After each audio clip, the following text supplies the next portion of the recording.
We have to cut mandatory spending. It is not an option for the future health of the United States. So for the House and for the Senate, let's be clear right now. If you're not cutting $1.5 trillion, this budget will not pass out of Congress. So,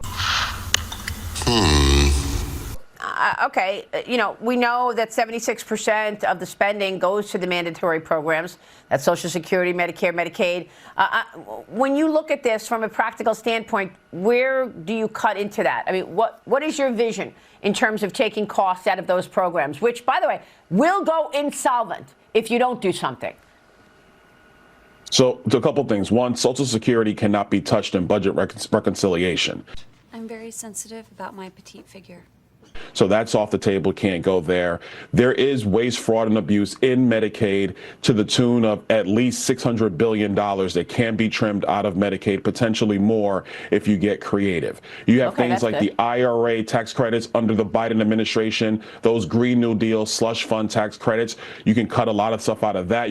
If you cut it all, that's about $700 billion right there, depending on the scoring. About time. How that comes back from CBO. And then there's other ancillary areas that you can go and trim back in mandatory spending. Maria, I've seen the math. There's been different allocations set where if you really had to be serious and get to the bone, you could do about $5 trillion. And that's not even what we're talking about. We're saying if you cut about $1.5 trillion. Oh, finally. Starting to grow mushrooms out my ass.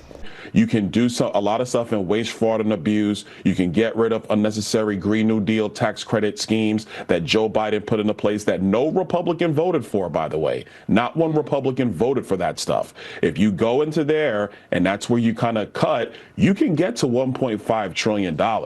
But members on Capitol Hill have to be serious about this point. That's what I'm talking about.